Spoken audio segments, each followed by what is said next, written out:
Day 19 into the investigation. So, where is Nancy Guthrie? With me are some of the greatest guests and my friends, Sheryl McCollum, CSI. Sheryl, you've been everywhere lately. Also, Dr. Darren Porcher, NYPD retired lieutenant. We've worked on several cases together. It's great to see you both. Thanks for having us on, Sheryl. So, Darren, you've been there for several days. You're going back. Right now on the screen, we see so much media set up. Describe what it's like outside of Nancy Guthrie's home. Okay, well, I feel like I'm living vicariously through Sheryl as it relates to listening to her commentary on this on the major news networks. But what we see right now on the screen is the actual front of Nancy Guthrie's house. This is the press pit, if you want to refer to that as such. And what it allows you to do is people like myself or reporters will stand in front of Nancy's house, and the backdrop of her residence would be where they conduct the stories. What's interesting about this scene here is what most people don't see is this is a hard asphalt surface that you see in the picture, because traditionally the images that are displayed on television show like a sand or like a hard packed surface. It looks somewhat like a dirt road, if you want to refer to it as that, because before I went there I thought that's what the neighborhood consisted of. But however, when you look at this picture, it clearly depicts how a vehicle may have entered or exited the location, and there's a lot of winding roads here, and it's not the rural platform that I've oftentimes heard described that represents the area. Yeah, it's kind of in the middle of nowhere and very dark, more so than a typical neighborhood at night. Right. Well, in the nighttime, they have an ordinance, whereas you cannot have, they refer to it as light pollution, because once all of the lights are out in the neighborhood, and when I refer to lights, I'm speaking to external floodlights. You can have lights on in your house, but the stars literally light up the place. I shouldn't say light up the place, but it's a very mesmerizing sight to see the what the heavens look like when you're standing there. But as you're in front of Nancy's house or on the side of it, you can't see the hand in front of your face because it's pitch black.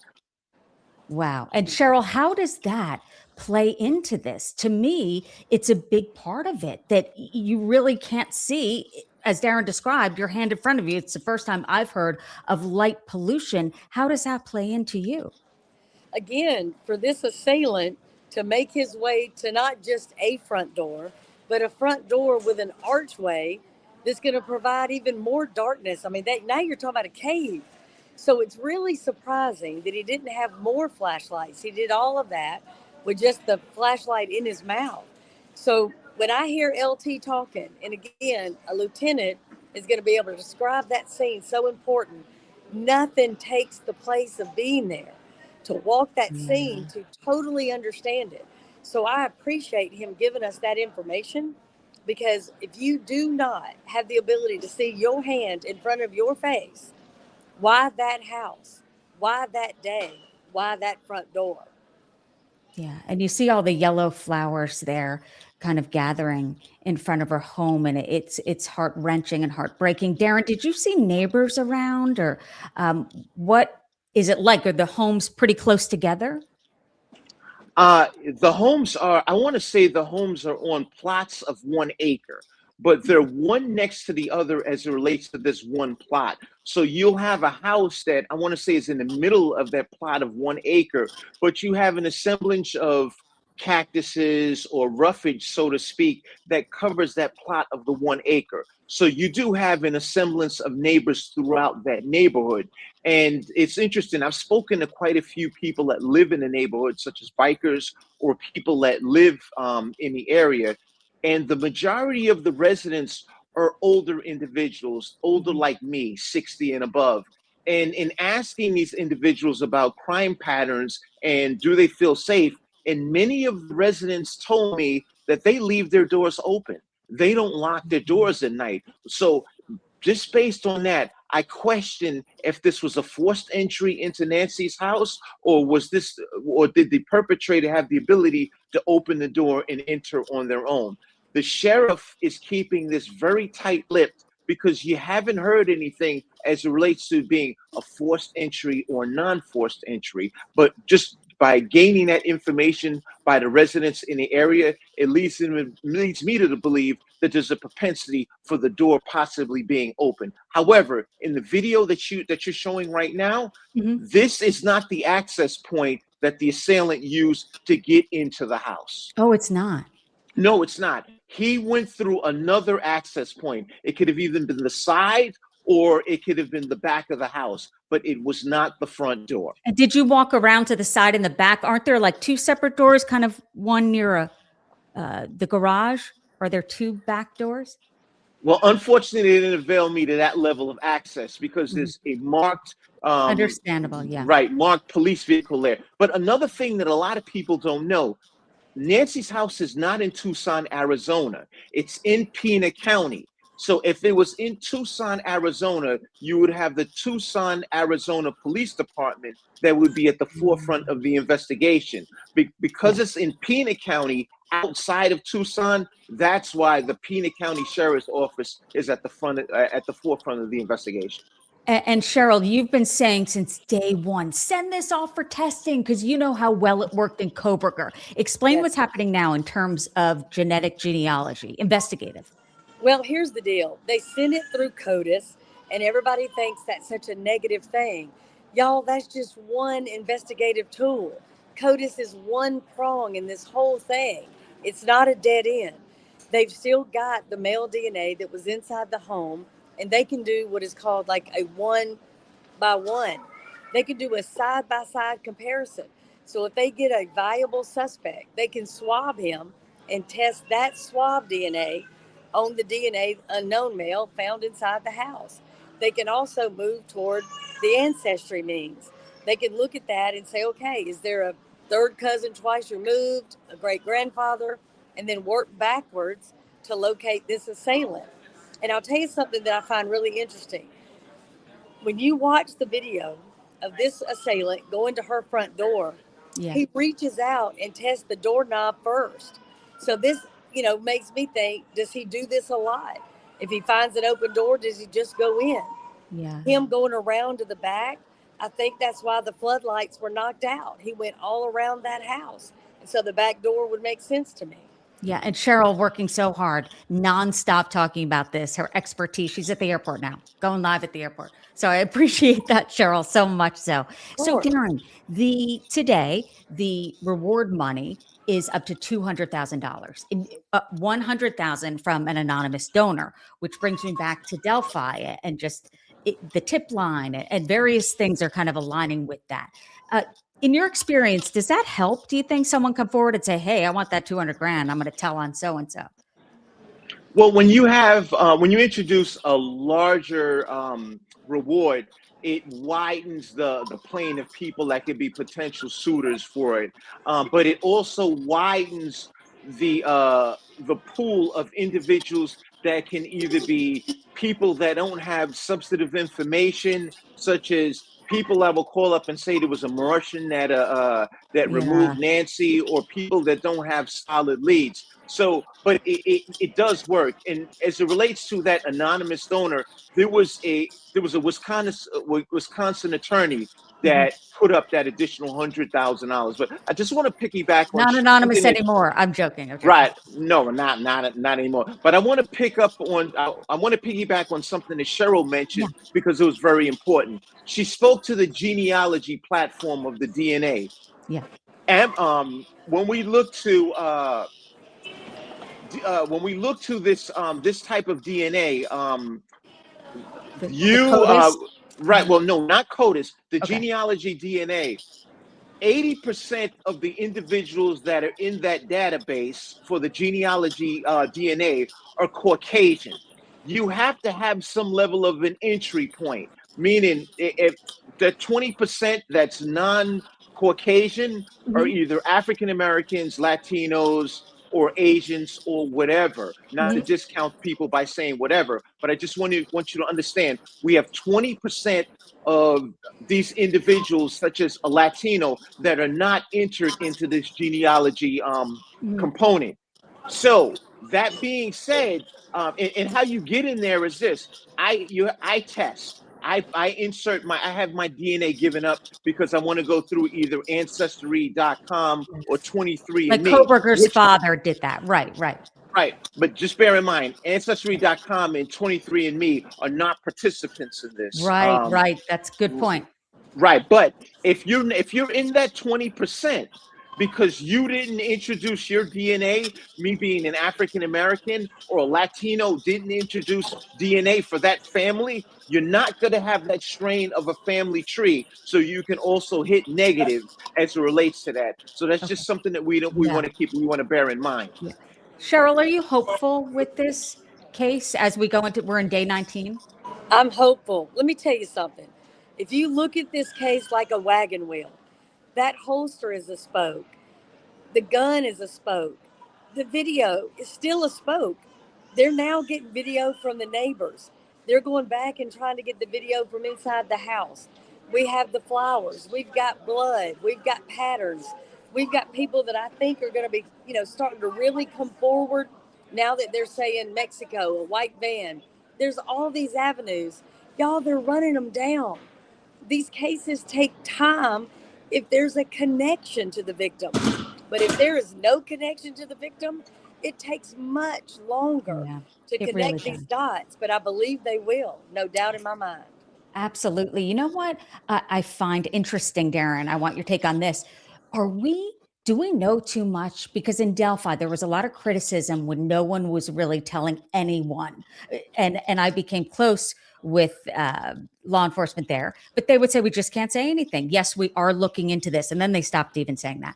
But now as this plays out, it's making more sense to me. And they had Superintendent Doug Carter, who was a good leader. So if we know too much through the investigative process, there's room for a lot of criticism, Darren, to say, oh, that didn't work. Look at what they're doing now. Yeah. What are your thoughts on that? Cheryl, I wholeheartedly agree, but I also want to tout what counterpart mentioned as it relates to the comprehensive aspect of possible clues that'll lead us down the pathway to taking the assailant into Yeah, custody. what do you think? You were I there at think the it's house. Uh-huh. right. It's multifaceted, so we don't just have DNA. As she mentioned, the holster. It's a strategy brand holster that's sold at Walmart, as well as the backpack. We looked at the the Ozark Trail backpack. Those two items are sold in Walmart. So what they're going to do is they're going to look to see when someone possibly bought both items at the same time, or they're Yep. also going to look to see if who purchased these items, and they're going to zero in on the video in the store. And a lot of people believe that if a credit card is not used, it now becomes a dead end. That's not true. Whenever you make a purchase, even with cash, the item is inserted into the register and it's housed, and Walmart has the ability to view who actually made that purchase. But going back to do you believe that we're tipping our hand in law enforcement as it relates to providing all of these clues? It's a two-edged sword. True. It's a no-win. Right, right. The public can be your greatest asset. So I give you an example. We're putting all of this information out there. One of the first things that I'll think of is who has been MIA over the last few weeks. It would have had to have been someone that's holding Nancy in a place that would cause them to be MIA during that period when the abduction occurred. So we're putting out images, and there's an assortment of different things. Do you know someone that has this strategy brand holster? Do you know someone that has this ozone trail backpack? So when you look at the collaborative pieces that act as clues, the public can be our greatest asset and provide law enforcement with clues to hopefully provide a pathway to an apprehension. And Cheryl, your thoughts? Listen, I think LT will back me up on this. You want to stop all this? You want to stop the conspiracies? You want to stop being a meme? Come together, have a joint release, have a joint press conference. Yes, I heard you say that. Message. Yes. You don't need poor Savannah Guthrie over there making a video by herself and having the sheriff say, I didn't even know they made the video till my wife showed me on Facebook. You don't need the FBI saying, hey, we've got preliminary results. which y'all, in my world, if you have a preliminary result, you know the answer. And then you have the sheriff come out and say, nope, no match. It's meaningless. We got nothing. That does not need to happen. It needs to stop. You need to tell people, we're going to talk to y'all at 1 o'clock on Thursday, and dadgummit, be in front of people at 1 o'clock on Thursday as a united front. And then tell them we're going to talk to y'all again at Monday at 2. Monday at 2, you're right back in front of them. Even if it's to say, y'all, we don't have anything new, but this is what we're doing. This is what we're running down. I think that's what needs to happen right this minute. Sheryl is spot on with that. Yeah. It seems highly abstract. We have, and I'm not taking a shot at Susan Guthrie, but she's doing private. She's doing private videos on Instagram, and she's putting out one level of messaging. You have the sheriff putting out another level of messaging. Correct. And as Sheryl mentioned, everyone should be at the podium at once. As it relates to law enforcement, you should have the FBI and you should have the Pima County Sheriff's Office, and the message should be symbiotic. There should be no fractures in it, and I think that's the best way. Case in point, I'm sure we've all heard an erroneous tip as it relates to the glove that was found on the side of the road was the one that was tested for DNA.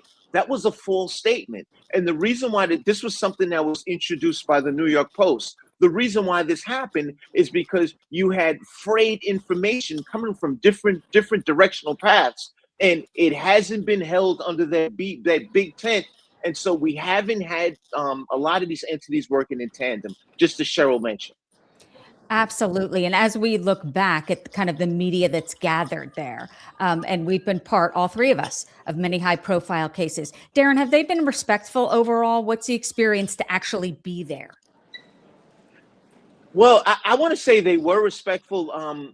What worked for me is, just me being a subject matter expert in this helped a lot, because a lot of what you look at here is a press pool that consists of reporters. And not to discount a reporter's knowledge, but oftentimes I've had people ask me questions about things that they saw, and I was able to provide a level of clarity to it as it relates to, this is traditionally the way this works. Yeah, you guys are the experts, right? It worked out that way. And also there's a lot, because I've appeared on so many different networks, just as Sheryl has. And so there's been many press people that actually recognize me from providing commentary. Am I your favorite, Darren? Am I your favorite? Susan, you are my number one. And I'm pissed that you're not going to be out there with me this weekend. I know. But, but I'll have to soldier on without you. And I'm hoping hopefully I can get a piece of Sheryl out there. Yeah. And Sheryl she's being pulled in different directions, just like you are. And Sheryl, we were together in Delphi. And I'll tell you, isn't it different to be actually there? It's so nothing takes the place. It can't. I mean, you have to go, you got to walk it, you got to smell it, you got to see it to completely understand it. There's nothing better. If you really want to understand a crime scene than going, you have to, no doubt about it. What are your thoughts on the sheriff, Sheryl? And again, we're not here to criticize and cast stones, and a lot of people aren't used to such a big case, literally the world looking at you. But there's some cringeworthy moments for me being a journalist, not knowing what you know, or you going, oh no, don't say that. Yep. I think the number one thing you can do is ask for help from people that have been there. Listen, I have raised 2 children, but if you come to me and ask me about triplets, I don't know anything about triplets. I don't know how you feed 3 at one time. I can't help you with that. I would have to give you to a friend of mine that had triplets. It doesn't discount what I did with 2, but it's a different ball game. Go to the subject matter expert. There's nothing wrong with that. Look at what Walmart has been able to do. Look at what Google has been able to do. These private labs have abilities. Use everybody. I have a mantra. Every tool on every case, every time. Yeah. That's just that simple to me. If there's an expertise, go get them. And look what we're all learning. Who knew about that sniffer deal? I had never heard of that. With the pacemaker? Or the pacemaker, how you're going to sync up with that app. So we're all learning things, and that's a gift from this case. And we're it's all okay going to be able to to take things for our next ones. So that's a great gift. And Darren, being a NYPD retired lieutenant, explain the relationship. At first, this sounds naive, but I thought it was in the movies, the kind of vitriol or kind of like, oh, the FBI or not. Explain. I feel like there's some kind of blurred lines here, like, oh, invite the FBI to help if you want it. Who's going to say, oh, yeah, we need your help? No, we got this. Does it depend, I guess, on the department? Well, I will say this, working in the NYPD, we probably had the greatest relationship with outside agencies than any other department in the Wow. country. I'm not saying that just because I was a part of the department, but we had an FBI task force, we had a joint terrorist task force, we had a DEA task force, we had an ATF task force, and the two entities would always work symbiotically. But bear in mind, there's always going to be differences. You're going to have your Right. differences in terms of what you want to do and how you want to do it. The Pima County Sheriff's Office is the investigative body that's responsible for this. The FBI is acting as a resource or a support mechanism to assist the Pima County Sheriff's Office. Now, many people have complained about why is the Pima County Sheriff's Office looking to use a lab that they're paying $200,000 for a DNA assessment in Florida when they can send this to the FBI lab and get it done for free. And there's two reasons for that. The Yeah. one reason, the first thing is this, believe it or not, a lot of these civilian labs are better as it relates to analyzing DNA than the FBI lab. I want to say the FBI crime lab in Quantico is the best in the country from a comprehensive perspective. But just as a woman, look at it this way. If you want cosmetics and you go to Walmart does sell cosmetics, but if you go to Sephora, they have a greater specialization in cosmetics. I love that Overall, analogy. You're speaking my language. I get it. Yeah. there you go. Overall, Walmart is the big tent and they're seen as the premier retailer, but the specialization in cosmetics would go to Sephora. Both Cheryl's entities been saying that. sell Yeah. the same thing. So when you speak to these, just the assessment of the DNA, a lot of the FBI, they wanted everything to go through their lab. But at the same token, the Pima County Sheriff's Office has a rapport with this civilian lab. And one thing that Sheryl has mentioned in the past is in the past, DNA analysis relied on, the FBI relied on 1,300 DNA cells in order to do an assessment. You have these private labs that can do it with 6. So in many aspects, they're actually doing a better job. And I give you another example. We spoke about the genealogy. Oram, Othram is a company, they do the analysis out of Texas. I think. Yeah. Right. And they worked on the Brian Kohlberger case as it relates to the genealogy place. They were the silver bullet in solving this as it relates to the genealogy component. This is a private lab. These private labs are really good. You know, they're accredited, they're certified, so don't discount them for a minute. Sheryl, you've been saying that, right? 100%.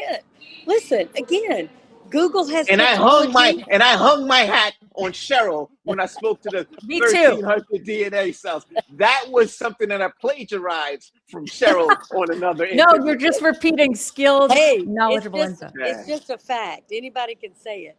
But y'all, again, Google has technology the FBI doesn't have. Walmart has a capability right now the FBI doesn't have. For goodness sakes, use them.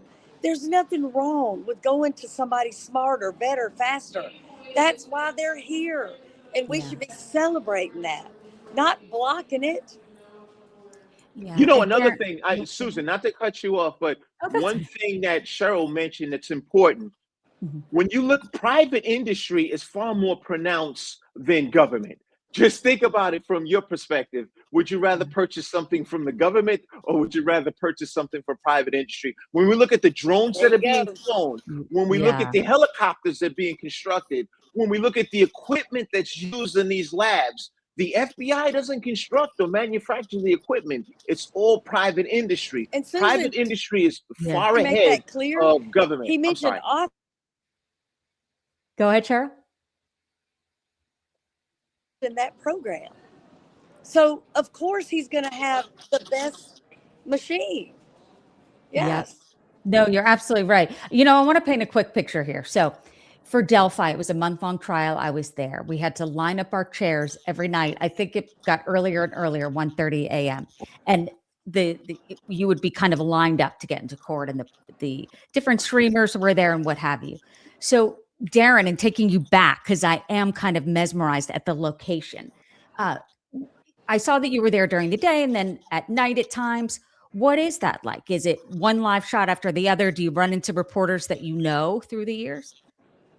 You know, throughout the course of, you have reporters out there like I want to say 24 hours. They're running the clock because if you look at the time of the abduction, it was. And sorry to interrupt, Sheryl. If you have to run, I know you have a flight. I do have to run. Okay. They're calling me for the second time, but you're the best. I appreciate it, Susan, so much. LT, it's good to be on with you, and I'll talk to y'all soon. Okay, see you soon.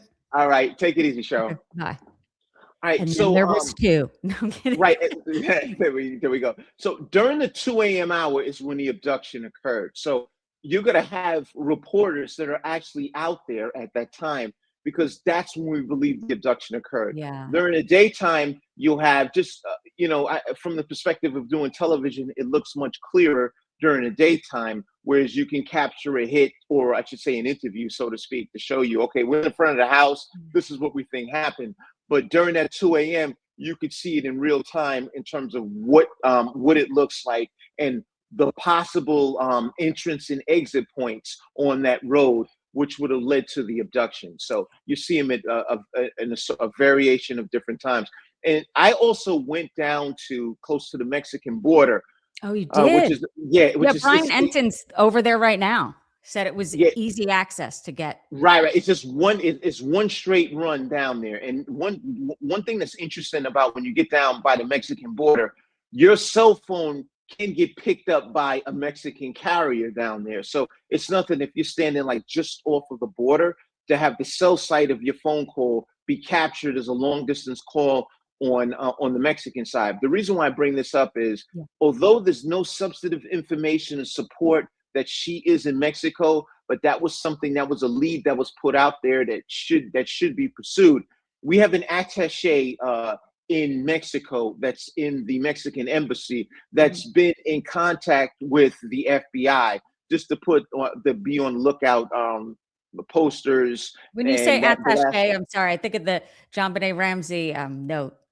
I think I need the ransom note. I need to get out more. I know. What does your gut say, Darren, that the person or is in Mexico or did cross that border? When you got there, were you thinking yes or no? Just your gut instinct. Well, the reason why I went down there, because I wanted to see what it was like. I wanted to see what the surveillance was like. I want to see what the accessibility in getting over the border was. And there's a lot of surveillance on that border based on where I was. So if they did cross that border, there would be some level, it would have been captured by some level of a video surveillance, because that's kind of what the border does. In addition to that, Border Patrol has a specialized unit titled Vortec, and they're really, really good. They're like the A team of doing searches, and they've been a part of this as well. And they've actually hit that part of the border, and they've also done searches in the desert. And what's unique about Vortec is they have an uncanny ability to track people in a desert setting that I don't have, and they have been on this thing from early. So although this notion has been floated now, Border Patrol has been part of this from day 2, day 3. And Darren, when you look at who now they're calling a suspect, this guy at the front door, I know that Sheryl has said, look, it was so weird how his face was shown. And of course, in law enforcement and CSI, you see things differently than I do. And it stands out to you like, oh gosh, did it stand out to you thinking this guy hasn't done this before? The way like his face is shown and then the flowers trying to cover the camera. What were your thoughts? My thoughts was this appears to be a person who's actually done home invasions in the past. Oh, However, really? When I look at this, I see a series of flaws. One of the first things is when he first enters the front doorway, he's unfamiliar with the camera that's set at the location, so he tries to use some level of a shrubbery that's on the ground to Do you cover think that. someone was around back at the time? Like someone was already in the back, or you think he worked alone? I would think he would have had to work in tandem with another person because Nancy was removed from the house. She's 150 pounds and she doesn't have the ability to walk beyond 50 feet without a cane, and the cane was left behind. In addition to that, there had to be a vehicle to assist. There was a blood trail in front of the house. And the one thing that hasn't come out, which I was kind of hoping that we would have heard, is you can do an analysis on that blood in the front of the house to determine if Nancy was alive or if she was dead, based on the blood spots in front of the location. That information has never come out. Yeah, so I do believe, and I don't want to quote him, but I know that Joseph Scott Morgan, or like put words in his mouth, but the great Joseph Scott Morgan, the great JSM, right? That it appeared she was, but I don't want to get ahead of myself. But so that makes sense. That was my thought. And if you wouldn't mind repeating it, you think that the entryway in was around back, but then what's this guy doing? He decides to rip the camera off and then go around back. Well, I don't know where the entry port was. I know the front door that we look at, the image that we see with the assailant in this camera, that's the front door. And I do know that that was not the access point in getting into the house. Oh, how do you know that? Just by no forced entry, or? Well, this is the information that I have, that wasn't the case. And this is based on what the sheriff has produced. However, the exit, this was the pathway to the exit, because we saw the blood droplets on the ground that led from where he is up to, there's one step that leads, there's a pathway that I want to say is all of maybe 15 feet, and there's one step, and then there's some granite stones, and then you have that hard packed sand that's on the ground. So the blood droplets led from the front door to where that one step was. So when you were there, did you stay close nearby the home? And you said it's a windy road. Is it difficult to drive, especially at night?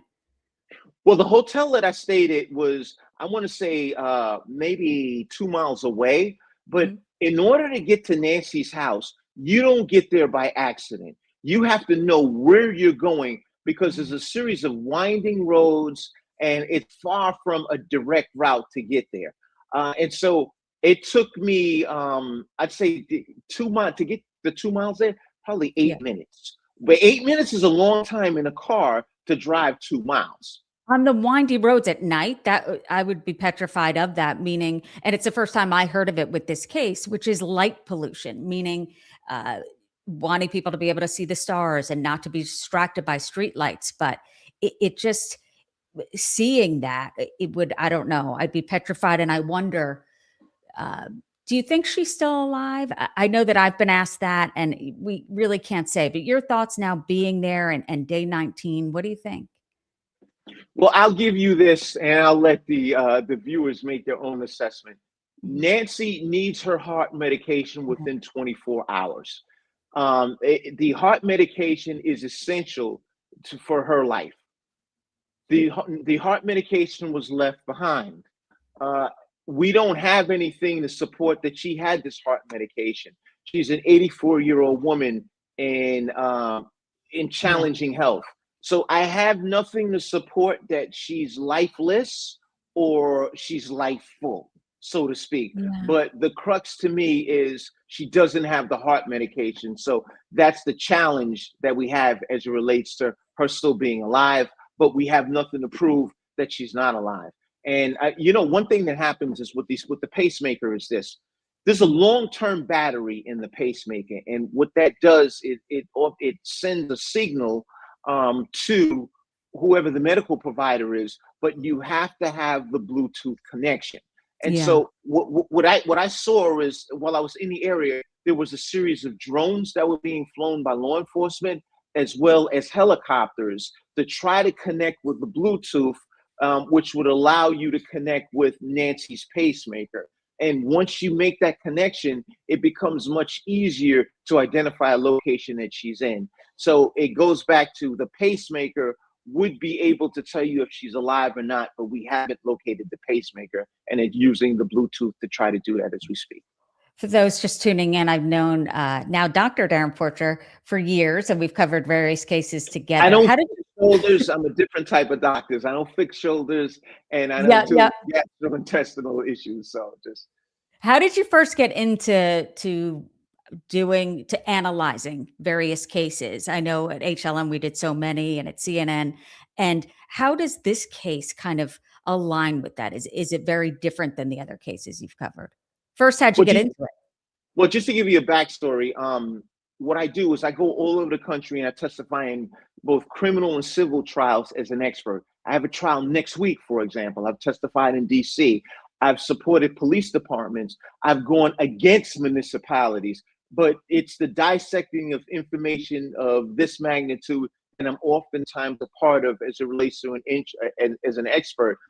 And I go to a lot of these expert forums, such as in Las Vegas, because there's always new technology that comes in, and you want to bone up your research and coming with something that is used at this point in time, as opposed to something that was used 10 or 15 years later. So law enforcement has married into technology significantly. So it's important that you're abreast of that, as well as laws change. But I've been doing the expert work since I left the NYPD 15 years ago. And so, and also I've been a college professor teaching criminal justice for 17 years. So when you look at what college? At Pace University. I don't teach there anymore because I do the expert work full time. So when you look at the academic perspective, the practical work in the NYPD for 20 years, and the expert work that I'm doing now, the three triangulate into what I do. Absolutely. And speaking of expert witnesses, I know you must think this way when you get to a case like this and, they didn't block off the crime scene. I mean, oh my God, think about court, how that's going to be. There's going to be some problems once there is an arrest.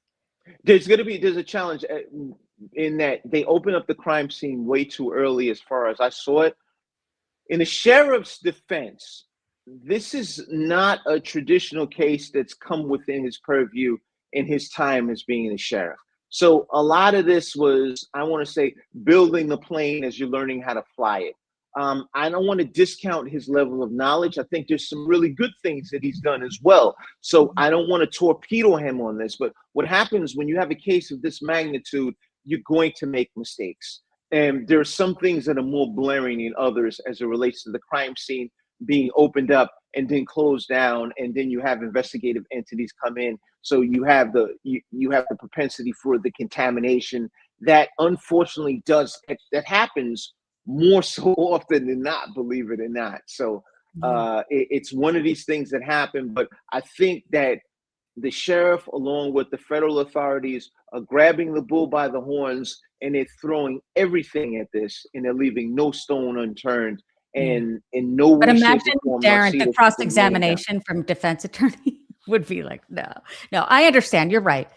Nothing like this had ever happened before, just from my perspective, and not being there, of course, but seeing the pizza delivery guy and, the pool cleaner pulls up, but it's like, oh my gosh, which I understood, because if you have a pool, you're going to have that scheduled. It's just I wouldn't have allowed the pool to be cleaned. Me The either. answer to that, no. Right. No, so there's some definitely not. problems. There's some problems is an understatement. Yeah, there really is. So being an expert on the stand, and when you do that, what's the most challenging part? Is it the defense attorneys, the cross-examination? Well, I mean, the defense attorneys are paid to represent a client. This is something they're afforded under the Constitution. Absolutely. You have a right to an attorney. But if you know your stuff, you know your stuff. Yeah. Right. But ultimately, at this stage of the game, I think the focal point should be, how do we find Nancy? And one of the things that I recommend, and what I've seen many times on cases, is this: we bring in a new team that has fresh eyes, and they have a different perspective than the unit that was on the investigative team that was on the ground. We'll switch them out. We'll bring somebody else in and let them take a look at it. You take a stab at this and you tell me what you think. And it's not discounting the first group that came in to say that you were wrong, but oftentimes what will happen is when you bring in a new element, they're going to see things and they're going to have an information exchange in terms of what they saw, and we're going to apply that. So the first team is not off the job, so to speak. It's Right. just more or less, let's see what the second team's view on this is, and let's combine our ideas and let's drill down on that. And being with the NYPD for so long, why do you think you guys had such a great relationship and you were able to work with FBI task force? What do you think it was? Good Well, leadership? it worked for both entities. Well, because we had, I worked in primarily when I worked with the FBI, DEA, and ATF. This was in the area of the Southern District of New York, which covered the borough of Manhattan, the borough of the Bronx. But then we had the Eastern District that covered the other parts of the city, which was Brooklyn, Queens, and Staten Island. Now, with the Eastern District, I mean, we oftentimes would cross connect on things, but the FBI, or I want to say federal law enforcement, they're really great at what they do. But in terms of harvesting intelligence sources, such as informants in these neighborhoods, it would be local police that can provide that, because the local police officers would have these relationships that the feds would not have. And let me give you an example. Just working in narcotics for a number of years, whenever we would hit a dead end on something, we would send a buy and bust team in, and they would actually go in and they would lock people up, buyers as well as the sellers. And then you would interrogate these individuals to find out what information that they have that can assist you in these cases. And on many occasions, this intelligence component was huge. We applied it, we shared this information with our federal partners in law enforcement. We worked cohesively. We moved towards getting warrants and doing the executions. But you also have to remember, New York City is the largest city in the country, and you have just so many moving parts as it relates to criminal activity. So it worked great for both entities. You almost don't have a choice. I mean, you got to work together here in New York. You're right, being the biggest city. And before I let you go, Darren, explain again, if you wouldn't mind, what it's like to be there and what it was like to be there at night. And I kind of saw you with your cell phone kind of walking around, if you could describe it. I answered a lot of unanswered questions when I was there, such as what I saw what I saw on television as it related to the house. I was not familiar with the entrance points, the exit points of that neighborhood. I drove to the area where the glove was found. That wasn't the glove that they produced on television that held the DNA. I also saw how far from the house the distance was to a roadway where there were cameras and where there were traffic cams. And that was, I want to say it was 2 miles away.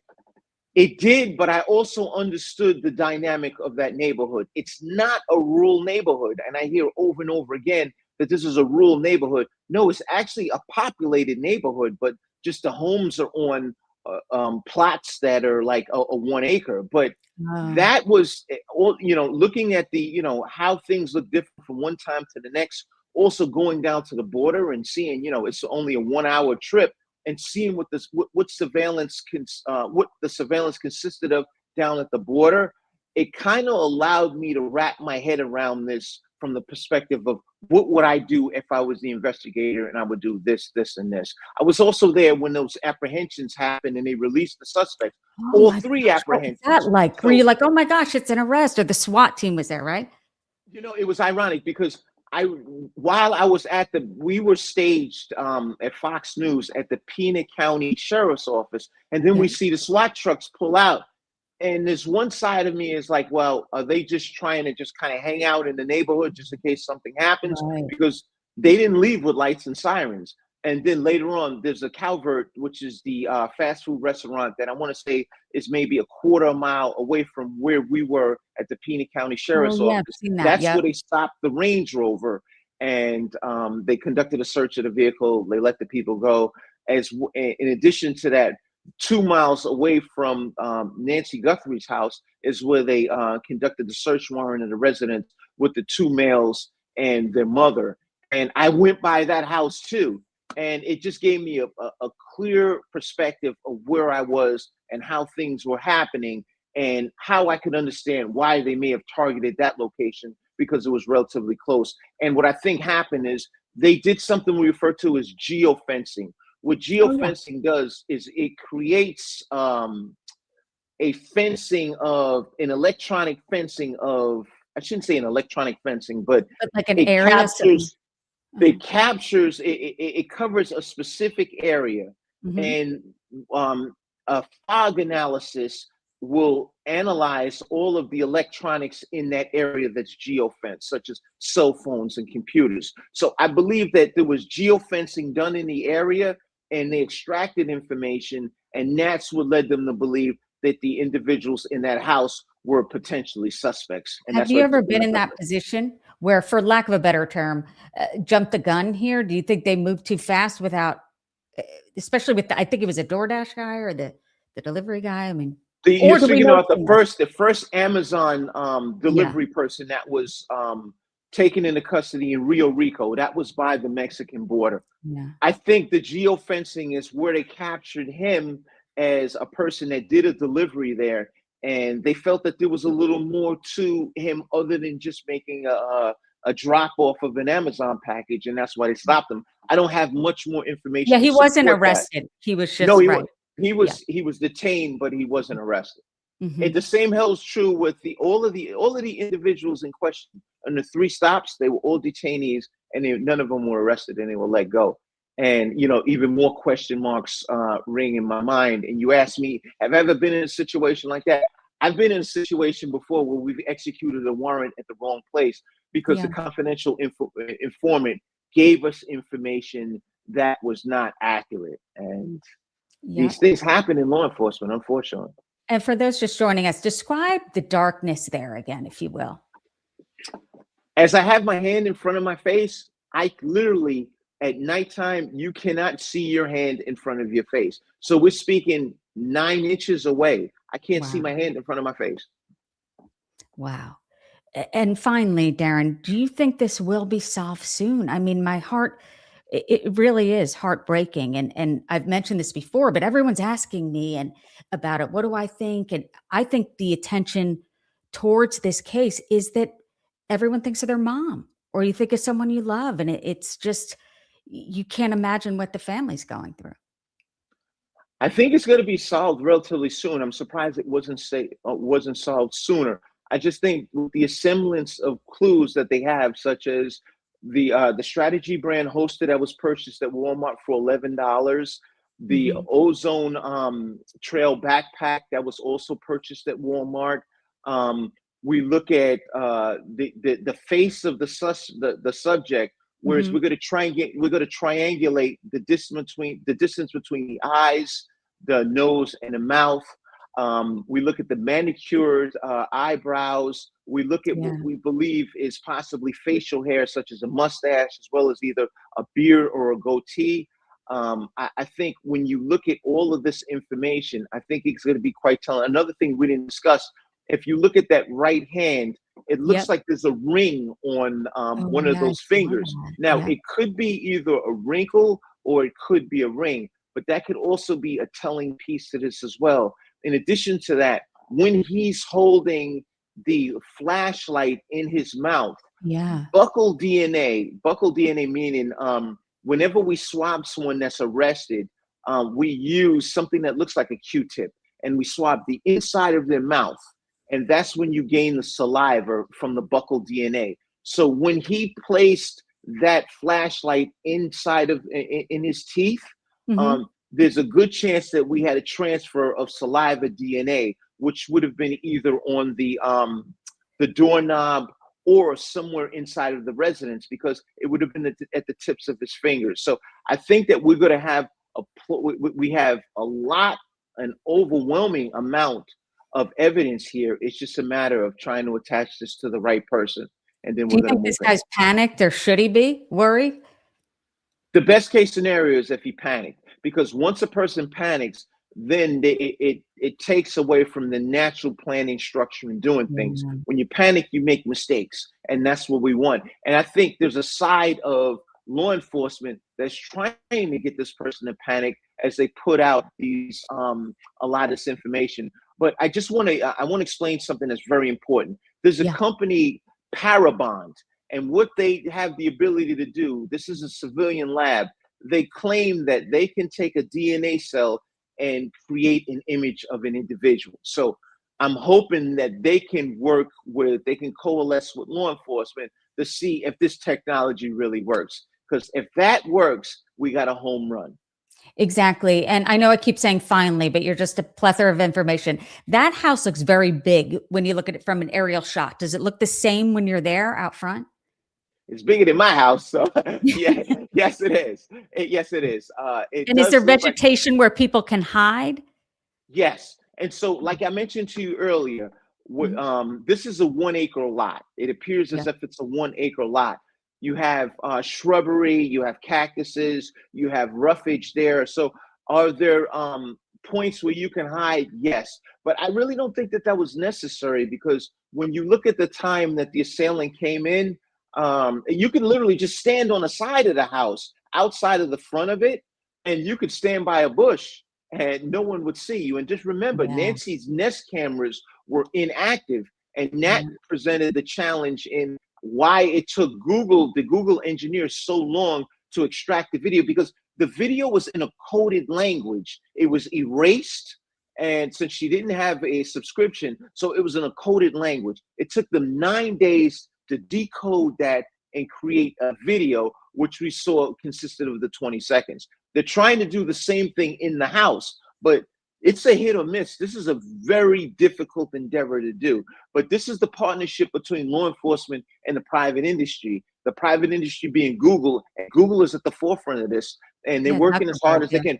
Don't be surprised if they're unable to get an image, because they've been working on this for a couple of weeks and they still haven't been able to produce an image. I'm holding on to hope, Darren. I'm holding on to hope. Do you think this was the perfect crime? I mean, a place where there's light pollution, where you can't see 9 inches in front of your face, where the camera was not working, where you could easily get in the back clearly? Or do you think that this dude's lucky so far, male or female, or, whoever, how many people are working together on this or alone? Do you think, and in your experience with the NYPD as a lieutenant, that people eventually make mistakes, or they leave behind things that'll get you arrested?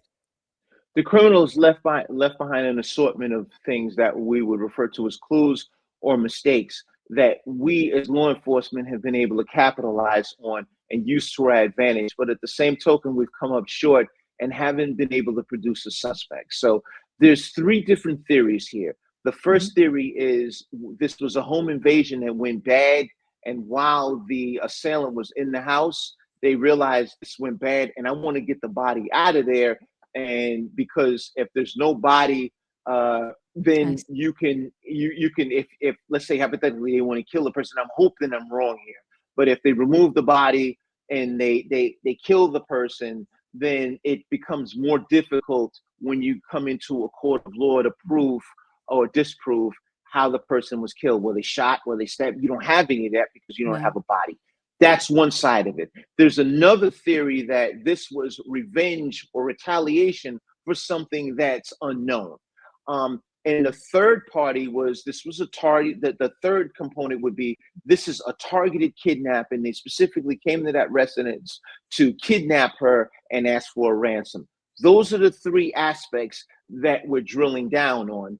And, unfortunately, we're going through these letters that are being introduced to Harvey Levin in TMZ.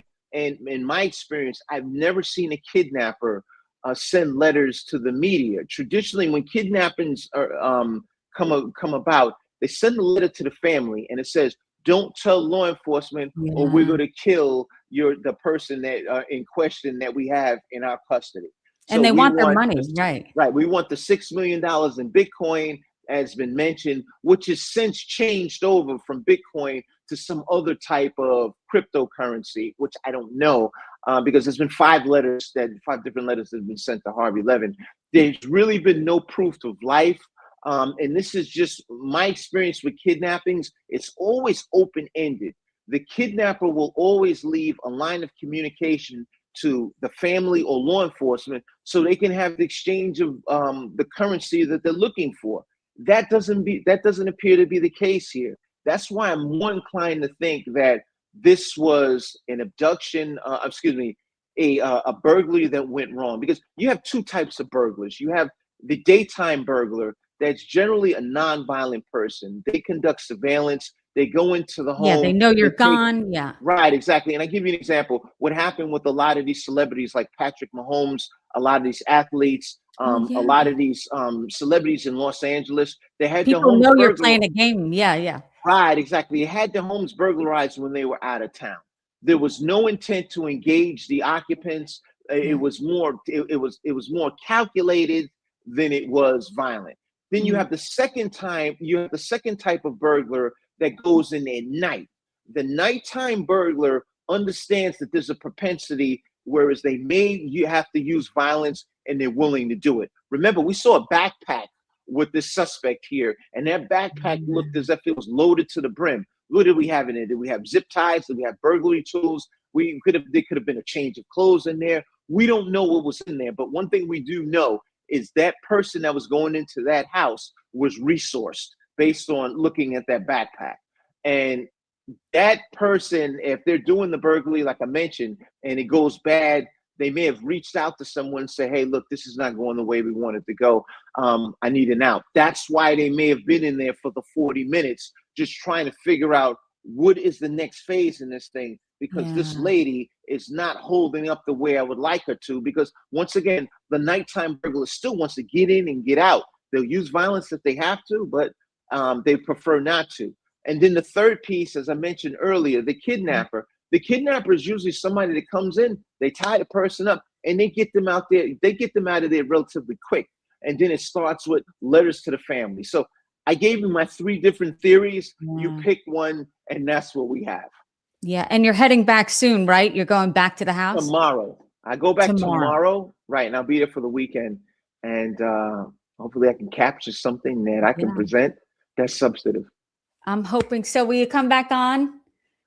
Anything for Susan Hendricks. Oh, thanks. I made him say that. He has a teleprompter there. No, there's no teleprompter there. There's love between us on a professional level. I'm in the house with my wife. She's in the house with her husband. So we want to get that clear. But this is a professional platform. Yes.